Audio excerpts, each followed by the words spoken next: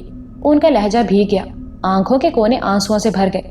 آپ فکر نہ کریں تایا، میں کبھی اس کے ہونٹوں تک حرف شکایت نہیں آنے دوں گا۔ اس نے اس کے دونوں ہاتھ اپنے مضبوط ہاتھوں میں تھام کر دبائے۔ یہ دباؤ اس کے جذبات کی شدت کا مظہر تھا۔ اللہ خوش رکھے، تایا نے گہرا سانس لے کر کہا، آنکھیں رگڑی، پھر بڑے خوشگوار مگر معنی خیز نگاہوں سے اسے دیکھ کر اس کی طرف جھکائے۔ میاں بابا کہاں ہیں تمہارے؟ ان کا چٹخارے دار لہجہ سننے کو کان ترس گئے۔ شرف الدین بے ساختہ ہنس پڑا۔ آج تو بدلے ہوئے ہیں، کل تک کافی کلک تھا انہیں اس شادی کا، اور تم میں سے کسی کو خیال نہ آیا ہوگا کہ کوئی ان کے زخموں پر مرہم رکھ دیتا۔ یہ شرف الدین جو سر جھکائے دھیمے دھیمے باتیں کر رہا تھا، زور سے ہنس پڑا۔ چلو ہم ہی پوچھ لیتے ہیں، ویسے یہ تو بتاؤ کہ ان سے افسوس کیا جائے یا مبارکباد دی جائے؟ تایا پلیز، ابھی فتنہ کھڑا کر دیں گے۔ وقار الحسن جو دوسری طرف متوجہ تھا مگر کان انہی کی باتوں پر تھے، بول اٹھا، میں یہاں فضول باتوں میں الجھ کر بور ہو رہا تھا، لہٰذا وقار الحسن سے شگفتہ کو دیکھنے کے بہانے اجازت لے کر اس سے باہر چلا آیا۔ اندر بکھرا حسن کل سے زیادہ تھا، بہت سے ایسے چہرے بھی نظر آ رہے تھے جو کل دکھائی نہیں دیے تھے۔ میں گھومتا گھامتا شرف الدین کے بابا کے پاس پہنچ گیا، جو باورچیوں پر اپنا سارا غصہ اتار رہے تھے۔ ان کی تیوریوں کے بل کم نہیں ہوئے تھے بلکہ بڑھ گئے تھے۔ سارے باورچی ہی شاید ان سے نالاں تھے، بار بار ہاتھ جوڑ کر کہتے تھے کہ وہ اندر چلے جائیں، کھانے کی کوئی شکایت ملے تو جو چور کی سزا وہ ہماری، اور یہ بھی کہہ دیا تھا کہ بیاہ تک کی دوسری تقریبات کے لیے کسی دوسرے باورچی کا انتظام کریں۔ میں وہاں سے شگفتہ کے کمرے میں پہنچ گیا۔ وہ تیار ہو رہی تھی۔ آج اس نے آتشی گلابی شرارہ پہنا ہوا تھا اور غضب ڈھا رہی تھی۔ آج میں نے اسے قریب سے دیکھا، وہ کلپنا اور چمپا سے کم نہیں تھی، مگر جس طرح عام طور پر رہتی تھی اس سے اس کا حسن مان پڑ جاتا تھا۔ میں وہاں دیر تک رکنا چاہتا تھا مگر وقار الحسن کی بے چینی سے واقف تھا، سو لوٹ آیا۔ رسمیں ہوتی رہیں، پھول مہکتے اور کہے بکھرتے رہے۔ رات گئے حویلی کو واپسی ہوئی، سب تھکے ہارے تھے۔ 2 روز کا وقفہ دے کر مہندی کا انتظام تھا۔ یہ 2 روز آرام کے لیے ضروری تھے، ورنہ کسی میں دم ہی نہ ہوتا کہ نکاح کے روز بارات کی خاطرداری کرتا۔ اس رات بھی لوگوں کو ٹوٹ کر نیند آئی۔ وقار الحسن بے سود و بے خبر سویا ہوا تھا۔ میں اکتا کر اس کے کمرے سے باہر چلا آیا۔ اب تو حویلی میں لہراتے رنگ بھی مجھے پرانے اور پھیکے لگ رہے تھے۔ میں زندگی میں کوئی تبدیلی چاہتا تھا، کوئی پرکیف اور ہیجان انگیز تبدیلی۔ یہاں تو جو ہنگامے شروع ہوئے تھے وہ بھی اب یکسانیت کا احساس دلا رہے تھے۔ مان میری نگاہ بڑے برآمدے پر پڑی۔ یہ وہی برآمدہ تھا جس میں کسی نے کوثر کو قتل کیا تھا، جسے وقار الحسن نے چاروں طرف سے کناتے تان کر بند کر دیا تھا۔ میں یہ تو جانتا تھا کہ وہاں کوثر کا خون اب بھی دیواروں پر موجود ہے، وہ بھالا ویسے ہی دیوار میں نصب ہے، اسی لیے وقار الحسن نے اسے چاروں طرف سے گھیر کر بند کر دیا تھا۔ یہ خیال مجھے ابھی ابھی آیا تھا کہ مجھے پھر اس برآمدے میں جانا چاہیے۔ مجھے دیکھنا تو چاہیے کہ آخر وہاں کوثر کیوں گئی تھی، کیا کر رہی تھی۔ پھر اگر اس کے کہنے کے مطابق اسے قتل کرنے والا سوامی تھا تو وہ کہاں تھا؟ میں ہوا کے دوش پر کناتوں کو عبور کر کے برآمدے کے اندرونی حصے کی طرف بڑھ گیا۔ میں شاید پہلے ہی آپ کو بتا چکا ہوں کہ میں اندھیرے میں بھی صاف دیکھ لیا کرتا تھا، اور ہر ہلکی سی آہٹ یا سرگوشی مجھے صاف طور پر سنائی دیتی تھی۔ اس طرف بہت اندھیرا تھا، رات بھی آدھی گزر چکی تھی۔ چاروں طرف کھینچی کناتوں نے حویلی کے دوسرے حصے میں جگمگانے والی روشنیوں کا راستہ بھی روک لیا تھا۔ اس طرف اندھیرا بہت گہرا تھا۔ میں اب اس دیوار کے قریب پہنچ چکا تھا جہاں گڑے ہوئے بھالے سے کوثر کا جسم لٹکا ہوا تھا۔ میں اس جگہ پہلے بھی آیا تھا، بلکہ آیا نہیں تھا، لایا گیا تھا۔ اس وقت کی اور اس وقت کی کیفیات میں زمین آسمان کا فرق تھا۔ میں دیوار کے قریب پہنچا۔ خون کا بڑا سا دھبا اب بھی دیوار پر گڑے بھالے کے چاروں طرف موجود تھا، پھر وہیں سے خون کی لکیریں فرش تک چلی گئی تھیں۔ میں نے وہاں چاروں طرف کچھ تلاش کرنا شروع کر دیا۔ نامعلوم کہ مجھے یہ گمان ہو رہا تھا کہ یہاں کوئی ایسی چیز ضرور ہونا چاہیے جو کوثر کے قتل تک رہنمائی کر سکے۔ میں نیچے دیکھتا ہوا جوں جوں اندر کی سمت جا رہا تھا۔ ہوا میں ٹھنڈک گہری ہوتی جا رہی تھی، پتہ نہیں آگے کیا تھا۔ وقار الحسن بھی شاید کبھی اس برآمدے کے اندر کی طرف نہیں آیا تھا۔ ایک بار تو کوثر کی لاش لینے آیا تھا، اس سے پہلے وہ اس وقت یہاں سے گزر کر دوسری طرف پہنچا تھا جب اس نے پہلی بار پائل کی آواز سنی تھی۔ یہ شاید ابا کی برسی کے دنوں میں ہوا تھا، تب بھی اسے یہاں ایسی ہی ٹھنڈک محسوس ہوئی تھی جیسے وہ کسی برف خانے سے گزر رہا ہو۔ یہ برآمدہ کہاں تک جاتا تھا؟ اندرونی حصے میں کیا بنا ہوا تھا یہ تو شاید کسی کو بھی نہیں پتا تھا. کم از کم میں نے اس سلسلے میں کسی کے اندر نہ کوئی تجسس محسوس کیا تھا اور نہ ہی کسی سے کوئی ذکر سنا تھا. شاید ان لوگوں نے اس حصے میں جانے کی کوشش کی ہو مگر ہڈیوں میں گودا جما دینے والی ٹھنڈ نے انہیں آگے بڑھنے سے روک دیا ہو. پتہ نہیں کیا ہوا تھا. بہرحال یہ خیال مجھے آج آیا تھا کہ اس حصے کو دیکھنا چاہیے اور گھر کے دوسرے افراد سے بھی پوچھنا چاہیے کہ انہوں نے کیا دیکھا یا اگر نہیں دیکھا تو کیوں نہیں دیکھا. آخر بنانے والے نے اس میں آگے کیا بنایا ہے یہ تو کسی کو پتا ہوگا. میں نے دیوار کے ساتھ ساتھ اندر جانے کا ارادہ کیا. میں دھیرے دھیرے اپنے جسم کو آگے سرکانے لگا. میرا خیال تھا کہ یہاں کی یہ غیر فطری سی ٹھنڈک مجھے اتنی محسوس نہیں ہوگی. ظاہر ہے کہ میرا کوئی جسم تو تھا نہیں کہ منفی درجہ حرارت میں لرزنے لگتا. میں آگے بڑھ رہا تھا. میرے چاروں طرف اب کچھ ایسی دھند تھی جیسے برف کی بڑی بڑی سیلوں سے بھاپ اٹھ رہی ہو. چاروں طرف کی دیواروں سے بھاپ نکل کر ہر طرف پھیل رہی تھی. سامنے کے منظر کچھ دھندلا گئے تھے. میں نے اپنی بصارت پر کچھ دباؤ ڈالا پھر بھی کچھ دکھائی نہ دیا. ٹھنڈک بھی کہیں اندر اترتی محسوس ہو رہی تھی. پھر اچانک مجھے لگا جیسے میرے سامنے ہوا کا بلکہ اس یک بھاپ کا دباؤ بڑھ گیا ہو. ایک رکاوٹ سی کھڑی ہو گئی تھی سامنے جسے میں اپنی پوری قوت سے دھکیل کر آگے بڑھنا چاہ رہا تھا. میں کچھ ہی دور تک جا سکا پھر یوں لگا جیسے میں اب ذرا بھی آگے نہیں بڑھ سکتا. اچانک مجھے کچھ عجیب سی آوازیں آنے لگیں یوں جیسے کوئی دھیرے دھیرے کچھ پڑھ رہا ہے. جیسے آواز کہیں دور سے آتے آتے ہوا کے رخ کی وجہ سے اچانک کہیں بھٹک جاتی ہے. یہ آواز سامنے کی طرف سے آ رہی تھی. یوں لگتا تھا جیسے میں کسی سرنگ کے دہانے پر کھڑا ہوں جو اندر ہی اندر دور تک چلی گئی ہے اور یہ آواز وہیں سے آ رہی تھی اسی سرنگ سے. پتہ نہیں وہ کون سی قوت تھی جو مجھے ایک ہی جگہ جمے رہنے پر مجبور کر رہی تھی. اب وہاں کھڑے رہنا بے سود تھا. میں آہستگی سے لوٹ آیا. اپنے یوں ناکام ہو جانے پر مجھے حیرت بھی تھی. میں جو دیواروں کو عبور کر گیا تھا سائے کی طرح بند دروازے کو پار کر چکا تھا. ایک نظر نہ آنے والی قوت کے آگے بے بس ہو گیا. اس کا مطلب یہ تھا کہ ابھی وقار الحسن کو کچھ اور کرنا چاہیے تھا. اس کے وظائف پورے نہیں تھے. مجھ میں طاقت نہیں آئی تھی کہ میں واقعی خود کو کسی طور پر با اختیار کہہ سکتا. مجھے یقین ہو چلا کہ ابھی بہت کچھ کرنا باقی ہے.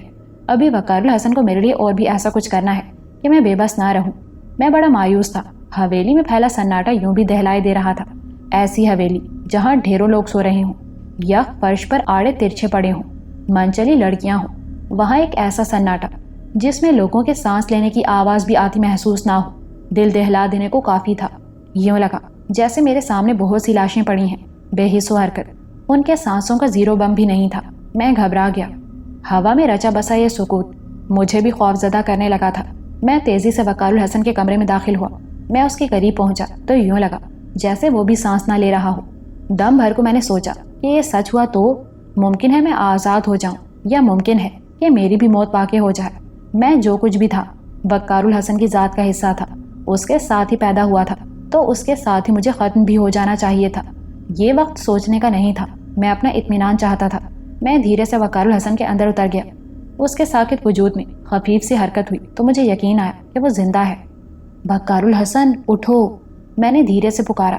وہ ہڑبڑا کر اٹھ بیٹھا. کیا ہوا, کیا بات ہے؟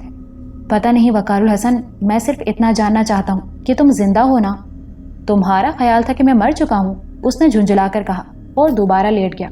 میں اتنی آسانی سے مرنے والا نہیں ہوں. اور ہاں, دوسری بات بھی غور سے سن لو. میں مر گیا تو تم مجھ سے یہ پوچھنے کے لیے زندہ نہیں رہو گے کہ میں زندہ ہوں یا مر گیا. سمجھے تم؟ اس بار اس نے کروٹ لے لی. شاید اسے بہت زیادہ تھکن اور نیند تھی. وہ اتنی جلدی اٹھا دینے پر جھلایا ہوا تھا. بات یہ نہیں ہے. بات یہ ہے کہ میں نے محسوس کیا ہے کہ حویلی میں کوئی زندہ نہیں ہے. سب مر چکے ہیں. میں نے ڈرتے ڈرتے کہا. یہ سن کر وہ اتنی زور سے اچھل پڑا کہ میں ڈر گیا. کیا کہہ رہے ہو تم؟ اس نے اپنے چاروں طرف دیکھا. اس کا کمرہ تو خالی تھا. یہاں اس کے سوا کوئی اور نہیں تھا. اس کے انداز میں بے یقینی تھی. ٹھیک کہہ رہا ہوں, مجھے یہی محسوس ہوا تھا. اور تم بھی بالکل ویسے ہی ساکت تھے جیسے وہ سب. اس لیے میں نے جانا کہ شاید تم. اس نے میری پوری بات سنی نہیں. وہ پلنگ سے چھلانگ لگا کر باہر بھاگا تھا. میں اس کے پیچھے تھا. وہ سب سے پہلے اماں کے کمرے میں گھسا. اماں اپنے پلنگ پر بے سود پڑی تھی. اس نے کمرے میں گھستے وقت ہی بلکہ اس سے پہلے ہی اماں کو آوازیں دینا شروع کر دی تھی. مگر ہر بار یوں لگتا جیسے وہ کسی بہت پتلی اور تاریک سرنگ میں منہ ڈال کر چینک رہا ہو.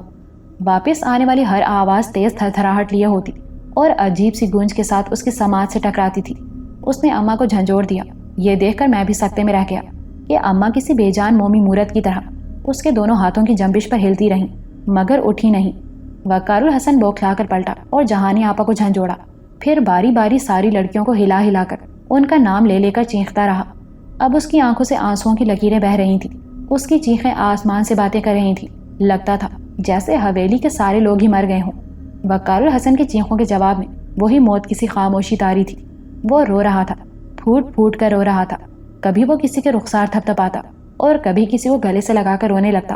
اس کے گرد بکھرے تمام جسم بے جان تھے۔ میں نے اسے تسلی دینا چاہی تو وہ مجھ پر برس پڑا، پھر اچھل کر کھڑا ہو گیا اور باہر بھاگا۔ میں اب بھی اس کے پیچھے تھا۔ اس بار اس کا رخ تایا اور تائی کے کمرے کی طرف تھا۔ اس نے کمرے میں قدم رکھتے ہی حلق کی پوری قوت سے تایا کو آوازیں دی، پھر ان کا چہرہ دونوں ہاتھوں میں لے کر تکتا رہا، پھٹی پھٹی آنکھوں سے انہیں دیکھتا رہا۔ اس کے چہرے کی وحشت نے مجھے یقین دلا دیا کہ وہ آج مکمل طور پر پاگل ہو گیا ہے۔ وہ دوبارہ حواسوں میں آنے والا نہیں لگتا تھا۔ آج گویا سارا کھیل ختم ہو گیا تھا۔ سوامی نے اپنا بدلہ لے لیا تھا۔ اس نے صرف حویلی کے ہی افراد کو نہیں، پورے خاندان کے ایک ایک فرد کو موت کے گھاٹ اتار دیا تھا، اجاڑ دیا تھا۔ مرزا سولت بیگ کے پورے خاندان کو۔ میں پتھر کی طرح بت بنا کھڑا وقار الحسن کی پھٹی ہوئی وحشتناک آنکھوں کو دیکھ رہا تھا کہ اچانک اس کے ہونٹ لرزے اور سرگوشی ابھری۔ تایا، اٹھ جائیے تایا، بارات آنے والی ہے، کب تک آپ لوگ سوتے رہیں گے؟ ہزاروں کام پڑے ہیں تایا، یہ خوشی کا موقع ہے۔ برسوں بعد تو اس حویلی میں رونقیں جاگی ہیں تایا۔ اتنا سناٹا، ایسی خاموشی سے میرا دل گھبرا رہا ہے۔ جہانی آپا کیا سوچیں گی کہ یہ کیسے لوگ ہیں جو ان کی خوشیوں پر خوش نہیں ہیں؟ اٹھ جائیے، اٹھ جائیے، وہ کہتا جا رہا تھا۔ اس کی آواز بلند ہوتی جا رہی تھی، اس کے منہ سے کف جاری ہو گیا تھا۔ وہ سر کو زور زور سے جھٹکے دے کر تایا کو جھنجھوڑ رہا تھا، چیخ رہا تھا، مگر تایا، ان کے چہرے پر بلا کا سکوت تھا، موت کا سا اطمینان، ایسا اطمینان جو سارے عذابوں سے چھوٹ جانے پر طاری ہوتا ہے۔ اٹھتے کیوں نہیں یہ اٹھتے کیوں نہیں؟ وہ چیخ کر میری طرف پلٹا۔ اس کی حالت دیکھ کر جی چاہا کہ میں بھی چیخنا شروع کر دوں، پھوٹ پھوٹ کر رونے لگوں، مگر میں نے ضبط کیا، تحمل سے کام لے کر اس کے کاندھے پر ہاتھ رکھ دیا۔ وقار الحسن، صبر کرو، صبر کرو، بکواس بند کرو۔ وہ گھونسا بنا کر میری طرف لپکا۔ چاچا، ہاں چچا، چچی، پھوپھی، یہ سب اٹھائیں گے انہیں۔ اتنا کہہ کر اس نے پھر چھلانگ لگائی اور کمرے سے باہر نکل گیا۔ وہ چچا والے کمرے میں پہنچ گیا۔ مجھ میں اب سکت نہیں تھی کہ میں اس کی حالت کو دیکھ سکتا۔ رات گہری تھی، پتہ نہیں صبح ہونے میں کتنی دیر تھی۔ میں وہیں باہر برآمدے میں رک گیا، جانتا تھا کہ ابھی کچھ ہی دیر میں وقار الحسن کی چیخیں گونجنے لگیں گی، وہ چچا وغیرہ کو اٹھانے کی کوشش کرے گا۔ وہی ہوا۔ کچھ ہی دیر بعد اس کی فلک شگاف چیخوں سے گھبرا کر میں اندر چلا گیا۔ وہ چچا کو سینے سے لگائے رو رہا تھا۔ قریب ہی چچی، غوثیہ پھوپھی، اقلیمہ تائی اور ان کی دونوں بچیاں بکھری ہوئی تھیں۔ میں لوٹ آیا۔ اچانک مجھے غلام رسول، رشید چاچا اور ان کی بہو وغیرہ کا خیال آیا۔ میں وہاں پہنچ گیا۔ وہاں گہرا اندھیرا تھا اور کمرے میں وہی موت کا سا سناٹا، نہ کسی کے سانس لینے کی آواز تھی، نہ کوئی اور آہٹ۔ میں نے روشنی کر کے ان لوگوں کو دیکھنے کی حماقت نہیں کی۔ جس قدر مجھے اس اندھیرے میں نظر آ رہا تھا وہ حقیقت جاننے کو کافی تھا۔ یوں لگتا تھا جیسے قیامت آ گئی ہو، سب کچھ تباہ ہو چکا ہو۔ میں حیران تھا کہ یہ سب کیسے ہو گیا، اب کیا ہوگا؟ کل جب شرف الدین کو پتہ چلے گا تو کیا ہوگا؟ پورے امروہہ میں کوہرام مچ جائے گا۔ وقار الحسن حواس کھو چکا تھا، اسے قابو کرنا اب میرے بس میں نہیں تھا۔ میں یہ بھی سوچ رہا تھا کہ کیسے کسی کو اطلاع دوں، شرف الدین کو کیسے خبر کروں۔ وہی ایسا تھا جو وقار الحسن کو سنبھال سکتا تھا، مگر کیا خبر کہ وہ خود بھی حواس کھو بیٹھے۔ یہ حادثہ تو اس کے لیے بھی معمولی نہ ہوگا۔ وہ جس قدر خوش تھا، ایسے میں یہ سانحہ تو اس کی جان بھی لے سکتا تھا۔ میں پھر وقار الحسن کے پاس چلا گیا۔ وہ اب تک ایک ایک کا چہرہ دیکھتا پھر رہا تھا، ایک ایک کا نام لے کر آوازیں دے رہا تھا، سب سے کہہ رہا تھا کہ اٹھ جاؤ، صبح ہونے والی ہے، شادی کا انتظام کرنا ہے۔